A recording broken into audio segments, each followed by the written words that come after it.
Welcome back to America Decides. In late September, Hurricane Helene devastated the southeastern United States, damaging tens of thousands of homes, killing 250 people, damages ranging from $75 to $80 billion. Now, in the immediate aftermath of the storm, the author of this article entitled Hurricane Helene Created a 30-Foot Chasm of Earth on My Street, he joined us to discuss its impact, and he's with us again. Chris Moody is a reporter and a professor at Appalachian State University.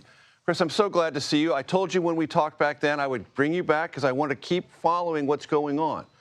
You and many student reporters who work within your Appalachian State program have been chronicling the story since. Catch us up. Yes, well, as you remember from 7 months ago now, there was devastation all throughout western North Carolina and other regions. Many of us were cut off from the outside world, both digitally and physically, for a very long time. And now, thankfully, a lot of the recovery has been underway, and things are largely much better. The ski season in the South went off. People still came up to Boone and came up to Nashville as well during the fall, or the late fall, the winter, and now the spring, and things are opening. Our farmers market has been opened, although it has been a little bit difficult because a lot of the farmland was in flood zones at that time, and so it has been a challenge for farmers.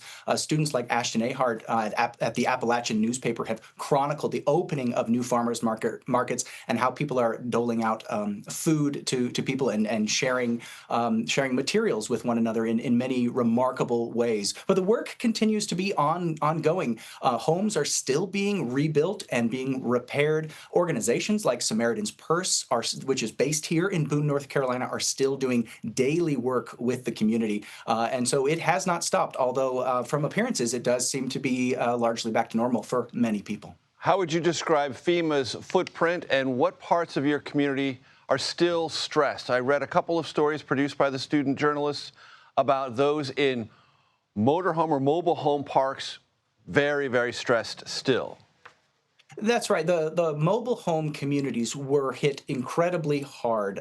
Juliet Cohen, who's a writer who wrote for the Watauga Democrat, our local paper here, chronicled the what has happened to a single family who lived in a mobile home here, where a lot of the homes were just wiped away. And if you drove past them for a long period of time, there was just rubble and dirt. It was as though they had never existed at all. A lot of money is coming to those communities to help rebuild. FEMA has provided opportunities for them, but for many families, it hasn't necessarily been enough money to do what needs to be done to get people whole, to get them back to what they were before the storm. This has also had an impact on our Latino communities here, people who might not be citizens, including legal people who are here legally but not citizens, that might not have access to the kind of financial opportunities through the federal government that citizens might have. And so a lot of local community groups, churches have really picked up the slack. We're still seeing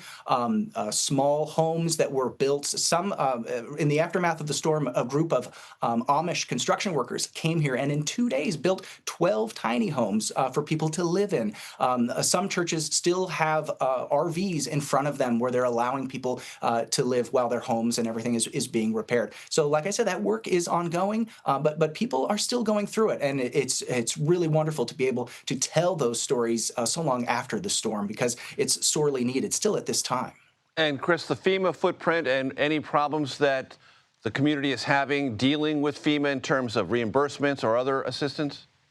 Well, there are always going to be frustrations with timing when it comes to the federal government. There's documents that need to be filled out and many things that need to be done.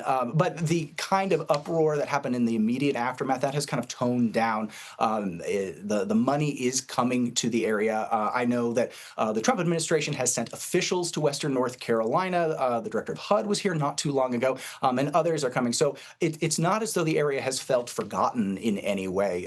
People are still striving to get what is due to them in order to rebuild. But as you might recall from our chat 7 months ago, this is an incredibly resilient place full of people that immediately after that storm became safe to go outside, people went outside with food, with water, with chainsaws to cut down trees, looking for people to help. It was a time when people really came together, and it was because of that interpersonal kind of support from neighbors, from one another, that people were able to not only survive, but really, I guess you could say, thrive. During that time in community.